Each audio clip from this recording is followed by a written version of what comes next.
Assalamualaikum warahmatullahi wabarakatuh. Selamat pagi, salam sehat, salam sejahtera untuk kita semua. Yang pertama, tentu saya mengucapkan selamat datang pada teman-teman yang mengambil mata kuliah ini ya. Jadi eh, ini adalah kelas Ekonomika Pengantar 1. Jadi ini adalah mata kuliah dasar, mata kuliah wajib yang harus diambil oleh mahasiswa di FEB UGM. Sebelumnya saya akan share screen terlebih dahulu. Terima kasih. Jadi di pertemuan pertama ini sifatnya adalah pengantar ya, dan ini akan merujuk pada buku yang utama yang kita pakai yaitu buku MenQ, yaitu chapter 1. Jadi di pertemuan pertama ini kita akan membahas tentang 10 prinsip dalam ilmu ekonomi. Jadi selama satu semester ini teman-teman akan ketemu dengan saya ya. Jadi saya akan mengampu penuh mata kuliah ini. Nama saya Evi Nur Afifah, dosen dari Departemen Ilmu Ekonomi FEB UGM. Untuk deskripsi mata kuliah, teman-teman bisa melihat pada link Elok. Jadi untuk pembelajaran mata kuliah ini kita akan menggunakan Elok dan juga Master. Jadi nanti teman-teman bisa mengunduh RPKPS di sana. Kemudian sebagai mahasiswa kita juga perlu mengacu pada hak dan kewajiban mahasiswa di dalam mengikuti perkuliahan yang semuanya ini sudah dituangkan di dalam buku panduan akademik dan perkuliahan. Nah, ini nanti juga silakan Anda akses di sana. Jadi saya sebagai pengampu karena mahasiswa itu adalah pembelajar begitu ya, pembelajar dewasa. Jadi silakan untuk kemudian pelajari sendiri tentang ketentuan akademik tersebut. Nah, kemudian untuk mata kuliah ini kodenya adalah EBIE 222101, di mana mata kuliah ini merupakan mata kuliah tingkat pengantar, begitu. Jadi memang mata kuliah dasar. Nah, di dalam ekonomika pengantar 1, kita itu akan membahas tentang dasar-dasar di dalam ekonomika mikro. Jadi teori ekonomi mikro, di mana kita akan belajar tentang bagaimana ekonom itu melihat dunia. Nah, siapa ekonom? Ekonom itu adalah mereka yang belajar teori ekonomi. Jadi di sini mahasiswa akan diperkenalkan mulai pada prinsip, kemudian istilah, kemudian juga contoh ilustrasi misalnya tentang cara kerja ekonomi secara keseluruhan dan bagaimana cara ekonom itu berpikir. Jadi mata kuliah ini nanti mencakup tema utama di dalam ekonomika mikro pada tingkat pengantar berkaitan dengan rasionalitas, terutama tentang bagaimana keputusan ekonomi itu dibuat. Kemudian misalnya nanti kenapa sih kok perdagangan itu akan memberikan peningkatan welfare misalnya ya. Kemudian juga bagaimana pasar itu misalnya tidak bisa menyediakan barang publik dan sebagainya. Kita akan melihat RPKPS-nya terlebih dahulu ya. Jadi perencanaan kita selama satu semester ke depan itu tertuang di dalam RPKPS. Jadi di sini teman-teman bisa melihat ya status dari mata kuliah ini adalah wajib begitu. Nah, kemudian setiap pelaksanaan mata kuliah itu tentu akan dikaitkan dengan kompetensi goals dari prodi. Nah, di sini prodi ilmu ekonomi itu memiliki 3 kompetensi goals. Nah, kemudian dari sana kita bisa mengkaitkan mata kuliah ini kaitannya seperti apa. Jadi misalnya di CG yang pertama ini menyatakan bahwa mahasiswa itu kemudian harus memiliki pengetahuan mengenai analisis ilmu ekonomi. Nah, pengetahuan itu dapat diperoleh dengan mengikuti mata kuliah ini, di mana eh, termasuk dalam kategori tinggi, begitu ya. Nah, kemudian untuk CG yang lain, memang mata kuliah ini tidak terlalu tinggi kaitannya. Nah, kalau kemudian kita kaitkan dengan tujuan pembelajaran, jadi di sini kita bisa melihat beberapa uh, course objektif. Jadi kalau kita melihat struktur pada RPKPS ini, memang kemudian kita kaitkan dengan CGLO dari Prodi S1 Ilmu Ekonomi. Nah, teman-teman di sini juga bisa mendapatkan informasi tentang materi pembelajarannya kita menggunakan bukunya Menkyu sebagai buku utama, kemudian nanti teman-teman juga bisa melengkapi bahan bacaan yang lain. Nah, kemudian di dalam RPKPS ini juga sudah dijelaskan tentang bagaimana nanti nilai akhir dari teman-teman. Ya, jadi sekaligus ini juga sebagai kontrak pembelajaran bahwa nilai akhir Anda itu terdiri dari tiga hal, yaitu dari assignment. Nah, assignment ini nanti akan ada assignment individu maupun kelompok. Nah, kemudian yang kedua itu dari ujian tengah semester, kemudian yang ketiga dari ujian akhir semester. Nah, kemudian Anda bisa lihat persentasenya. Nah, sekaligus ini juga sebagai bahan bagaimana teman-teman itu melakukan manage gitu ya, bagaimana cara nanti bisa mendapatkan nilai akhir yang diharapkan. Nah, untuk assignment ini nanti teman-teman bisa akses di Seamaster maupun di Elo. Baik, kalau begitu kita lanjutkan dengan pertemuan pertama. Jadi di dalam pertemuan pertama ini ada beberapa tujuan pembelajaran. Jadi sekaligus ini nanti juga sebagai cara untuk melakukan evaluasi. Jadi di akhir nanti akan ada kuis dan juga assignment ya. Jadi kuis dan assignment itu adalah untuk kemudian mengevaluasi apakah tujuan pembelajaran teman-teman di setiap pertemuan itu tercapai. Nah, untuk yang pertama ini nanti kita akan belajar bagaimana sih kelangkaan atau scarcity itu memengaruhi keputusan. Nah, kemudian juga bahwa setiap pengambilan keputusan itu ada biaya yang muncul. Kenapa? Karena kemudian kita akan mengorbankan hal lain yang tidak kita pilih. Nah, sehingga di situ nanti kita juga akan belajar tentang konsep opportunity cost. Nah, kemudian juga ketika membuat keputusan, orang itu akan berpikir secara rasional. Dia akan menggunakan yang disebut sebagai analisis marginal. Nah, seperti apa analisis marginal ini kita terapkan dalam kehidupan sehari-hari. Nah, sehingga di dalam membuat berbagai keputusan tadi itu dirangkum dalam prinsip-prinsip dasar ilmu ekonomi. Jadi nanti kita juga akan melihat bagaimana penerapan dari prinsip-prinsip ekonomi tersebut. Nah, kemudian juga di dalam pertemuan pertama ini nanti akan dibahas bagaimana misalnya perdagangan itu juga akan menghasilkan welfare bagi masyarakat. Nah, kemudian di dalam bab satu ini kita bisa melihat konteksnya ya. Jadi bab satu ini merupakan bagian pertama dari tiga bagian yang berfungsi sebagai pengantar. Jadi di bab satu ini akan memperkenalkan tentang 10 prinsip dasar yang menjadi dasar studi di dalam ilmu ekonomi. Baru kemudian nanti dilanjut dengan bab-bab berikutnya. Jadi di bab 2 misalnya kita akan membahas tentang bagaimana para ekonom itu menyikapi masalah, bagaimana kemudian individu ataupun negara itu memperoleh keuntungan dari perdagangan, yang itu nanti kita bahas di bab 3. Nah, sehingga poin pentingnya 10 prinsip tadi itu bisa kita kelompokkan menjadi 3. Jadi yang pertama itu adalah tentang bagaimana pengambilan keputusan individu itu terjadi.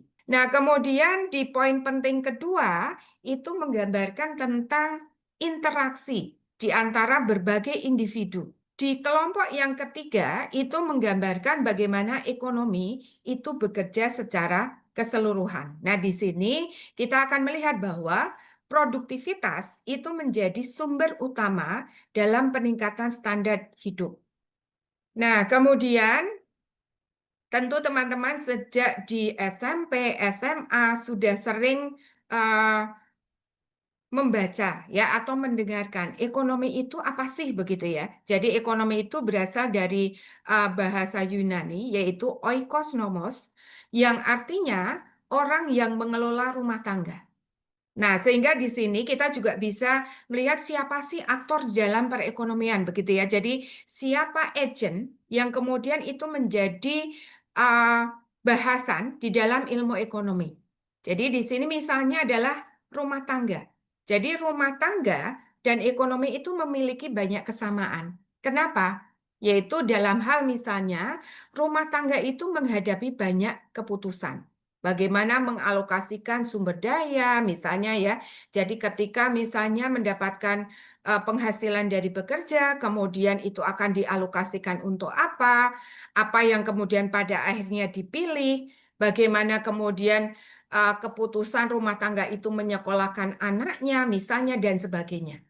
Nah, sehingga di sini poin pentingnya bahwa rumah tangga itu menghadapi banyak keputusan dalam mengalokasikan sumber daya yang langka. Ingat ya bahwa di sini sumber daya yang ada di dalam perekonomian itu langka. Jadi walaupun misalnya teman-teman melihat, wah itu apa namanya, kita tidak bayar loh menghirup udara begitu. Nah, apakah itu dapat dianggap sebagai barang yang langka atau tidak? Nah, ini nanti yang dapat kita pelajari di dalam ilmu ekonomi. Nah, sehingga di dalam membuat keputusan tadi ada banyak pertimbangan. Jadi misalnya kemampuannya seperti apa, nanti dihadapkan pada trade-off keinginan yang begitu besar misalnya. Nah, di sini sekaligus juga menunjukkan ya bahwa di dalam membuat keputusan itu nanti kita akan banyak menggunakan pendekatan kuantitatif. Misalnya, di sini kita menggunakan pendekatan matematika, yaitu melakukan optimasi. Jadi rumah tangga itu misalnya nanti akan terdeteksi bahwa dia akan memaksimalkan utilitas. Tapi dia kemudian perlu mempertimbangkan ada kendalanya, yaitu apa? Budget yang dia miliki. Ini sedikit gambaran atau ilustrasinya. Nah, selain itu, masyarakat atau society itu juga menghadapi banyak keputusan. Jadi bagaimana mereka juga kemudian mengalokasikan sumber daya dan berharap pada tujuan atau hasilnya. Nah, di sini tadi saya sudah sampaikan bahwa sumber daya itu langka ya. Jadi langka ini merujuk pada sifatnya yang terbatas. Jadi masyarakat itu memiliki sumber daya yang terbatas tadi sehingga penggunaannya itu kemudian akan terbatas. Jadi kita atau masyarakat itu tidak bisa memproduksi semua barang ataupun jasa yang diinginkan. Nah, sehingga inilah pentingnya kita mempelajari ilmu ekonomi. Jadi, secara definisi, di dalam ilmu ekonomi itu mempelajari tentang bagaimana masyarakat itu mengelola sumber daya yang langka tadi. Nah, orang yang mempelajari ilmu ekonomi itulah yang disebut sebagai ekonom. Ya, jadi bagaimana kemudian eh, ekonom itu membuat keputusan, misalnya tadi keputusan untuk bekerja, membeli barang dan jasa, keputusan menabung, ataupun nanti keputusan untuk berinvestasi dan sebagainya.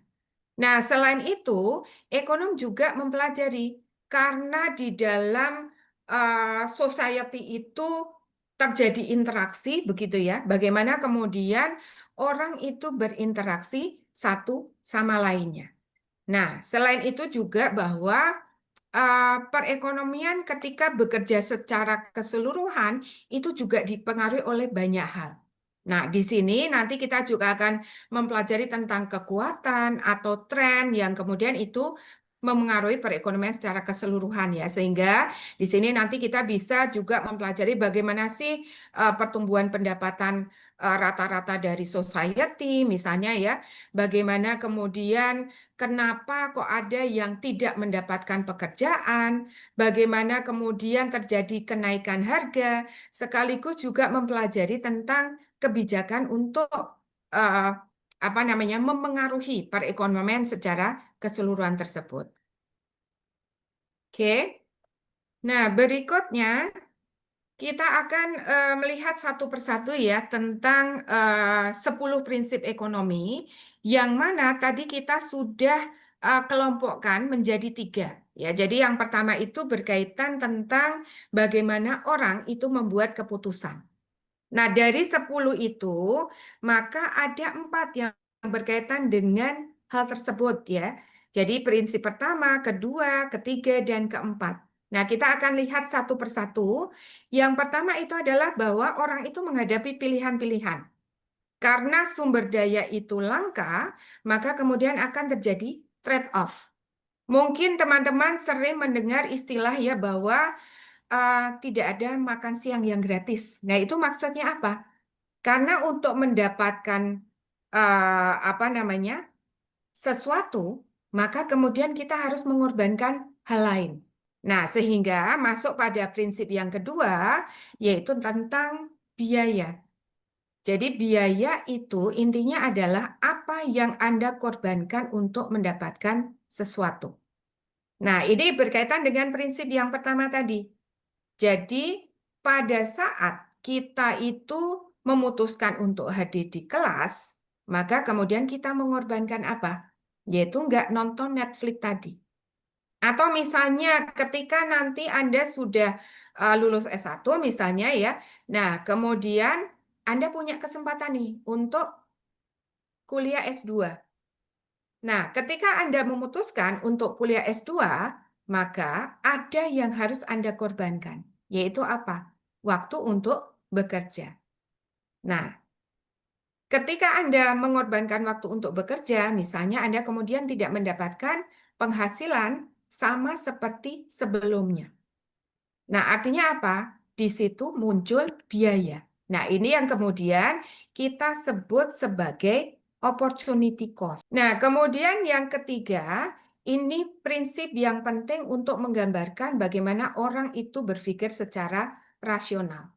Jadi, ketika membuat keputusan, orang yang rasional itu akan berpikir secara mendalam dengan konsep marginal. Nah, apa yang dimaksud dengan marginal di sini? Nah, sebagai gambaran gini, kalau misalnya sepulang kuliah ini ada teman yang kemudian ngajak Anda nonton gitu ya. Wah, ini mumpung hari Senin, biasanya ini adalah hari nonton nasional gitu. Nah, kemudian Anda berpikir nih, kalau saya ikut nonton bareng teman-teman, tambahan manfaatnya itu apa? Nah, selain Anda bertimbang tambahan manfaat, maka kemudian Anda juga akan berpikir, tambahan biayanya apa? Nah, tadi saya katakan ada tambahan manfaat, ada tambahan biaya. Nah, itulah yang disebut sebagai konsep marginal. Saya lanjutkan dengan prinsip yang keempat, yaitu tentang bagaimana orang itu menanggapi insentif. Ya, jadi orang itu akan merespon terhadap insentif. Jadi, eh, misalnya pada saat harga di pasar itu mahal, nah ini tentu akan memberi insentif bagi produsen untuk kemudian memproduksi, atau dia akan punya willingness to produce yang lebih besar. Nah, tapi sebaliknya, ketika harga mahal, konsumen itu akan cenderung untuk mengurangi konsumsi. Nah, ini artinya apa? Bahwa yang namanya insentif itu kemudian bisa memengaruhi orang membuat keputusan. Ya, jadi ini adalah 4 prinsip yang pertama. Nah, di prinsip yang kelima dinyatakan bahwa perdagangan itu dapat membuat semua orang lebih sejahtera. Nah, ini artinya nanti di dalam pendekatan teori ekonomi untuk melihat kesejahteraan, kita itu akan mempertimbangkan yang disebut sebagai consumer surplus dan producer surplus. Nah, ini nanti yang akan kita bahas pada chapter sebelumnya. Nah, kemudian di prinsip yang keenam dinyatakan bahwa pas itu sebagai cara yang terbaik untuk mengatur aktivitas ekonomi. Nah, sehingga di dalam teori ekonomi dasar begitu ya, kita itu akan mempelajari tentang bagaimana mekanisme pasar. Jadi, di dalam mekanisme pasar yang kemudian itu eh, kita bisa gambarkan nanti dengan pendekatan grafik maupun pendekatan matematika begitu ya. Jadi di sana akan dihasilkan sesuatu yang paling efisien. Nah, prinsip ketujuh ini terjadi bahwa kalau kemudian terjadi kegagalan pasar, nah pemerintah itu kemudian bisa memperbaiki kegagalan pasar tersebut. Nah, namun demikian, pemerintah bisa juga meskipun kemudian dalam pasar bebas begitu ya, bisa melakukan intervensi terhadap harga. Nah, namun diingat nanti ada persyaratannya ya. Jadi apakah kemudian itu justru akan membuat distorsi atau tidak. Nah, ini nanti kita akan bahas pada bagian berikutnya. Nah, kemudian kita akan masuk pada tiga prinsip terakhir ya teman-teman. Jadi tiga prinsip terakhir ini berkaitan dengan cara kerja perekonomian itu secara keseluruhan. Jadi yang kedelapan ini berkaitan dengan standar hidup ya. Jadi standar hidup suatu negara itu tergantung pada kemampuannya untuk memproduksi barang dan jasa. Nah, kemudian yang kesembilan ini dinyatakan bahwa harga-harga itu akan naik ketika pemerintah mencetak uang terlalu banyak. Nah, ini yang kemudian nanti kita pelajari dalam chapter khusus mengenai inflasi. Begitu ya. Nah, kemudian dilanjutkan dengan prinsip yang ke-10 di mana di sini menggambarkan bahwa society atau masyarakat itu nanti akan menghadapi trade-off jangka pendek antara inflasi dan pengangguran. Nah, ini uh, kita juga sering mendengar ya di pengantar satu nanti juga akan dibahas bahwa ada tiga tujuan ekonomi makro suatu negara. Yaitu yang pertama adalah tingkat pertumbuhan ekonomi yang stabil begitu. Jadi tingkat pertumbuhan ekonomi itu nanti kita ukur dengan uh, apa namanya delta dari GDP dalam harga konstan. Nah, kemudian yang kedua bahwa setiap negara itu juga berupaya agar tingkat harganya itu terjaga, begitu ya. Nah, tingkat harga itulah yang kemudian nanti digambarkan dengan variabel inflasi. Nah, tetapi kemudian ada trade-off nih antara inflasi dan pengangguran. Ketika inflasi itu tinggi yang ini tidak diharapkan, nah itu kemudian akan membawa atau berkaitan dengan tingkat pengangguran yang rendah. Nah, ini adalah sedikit hal yang berkaitan dengan pertemuan pertama. Nah, silakan nanti untuk pendalaman materi, teman-teman bisa melihat di link Simaster maupun di Elok begitu ya. Jadi di Simaster saya menyampaikan bahan yang lebih lengkap beserta dengan contoh-contoh, kemudian juga ada beberapa video pembelajaran. Kemudian di sana juga ada assignment, jadi mohon ini dikerjakan assignmentnya. Kemudian setelah mata kuliah ini berakhir, jadi setelah nanti saya tutup kelas ini, silakan juga akses kuis di Elok. Kemudian untuk password Anda bisa lihat melalui pengumuman di Simaster. Nah, sehingga kalau nanti ada pertanyaan lebih dalam begitu ya tentang materi di pertemuan pertama ini, nanti kita bisa bahas di pertemuan berikutnya. Nah, ini adalah hal yang bisa saya sampaikan di pertemuan pertama kali ini. Terima kasih atas perhatian teman-teman.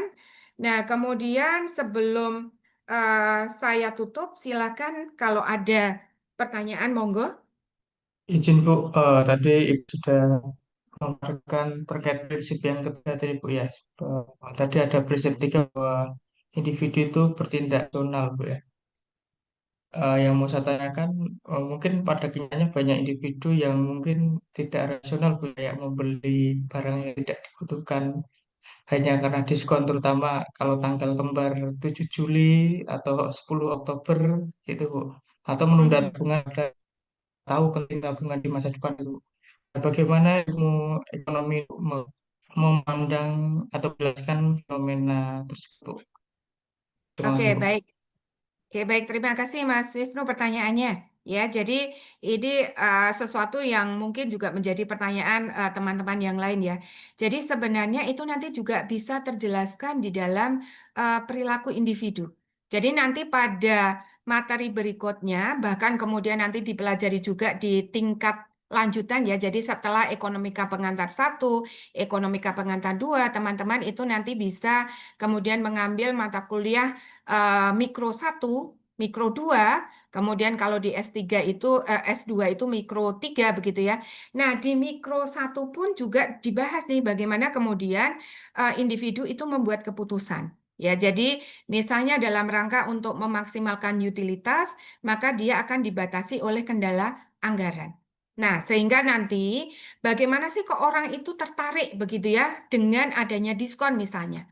Nah, sebenarnya itu sudah bisa terjelaskan dengan adanya apa konsep willingness to pay dari individu. Nah, dari sana kemudian kita bisa melihat bahwa welfare dari individu itu kan digambarkan dengan adanya apa namanya consumer surplus, producer surplus. Nah, diskon yang dilakukan oleh toko misalnya, sebenarnya mereka itu apa namanya sudah mempertimbangkan consumer surplus. Ya, jadi kalau kita bicara consumer surplus, itu nanti kita akan bicarakan di pertemuan berikutnya ya. Itu adalah area di bawah kurva demand yang menunjukkan willingness to pay-nya si konsumen di atas harga.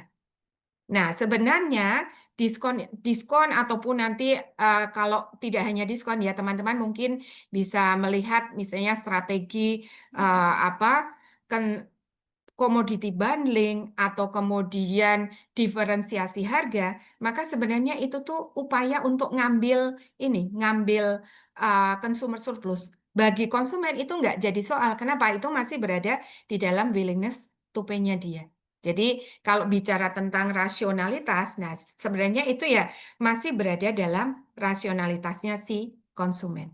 Gambarannya seperti itu, Mas Wisnu. Mudah-mudahan nanti di pertemuan berikutnya kita gunakan pendekatan grafik, pendekatan matematika untuk lebih bisa menjelaskan hal tersebut. Terima Ada kasih, lagi? Devi. Sama-sama.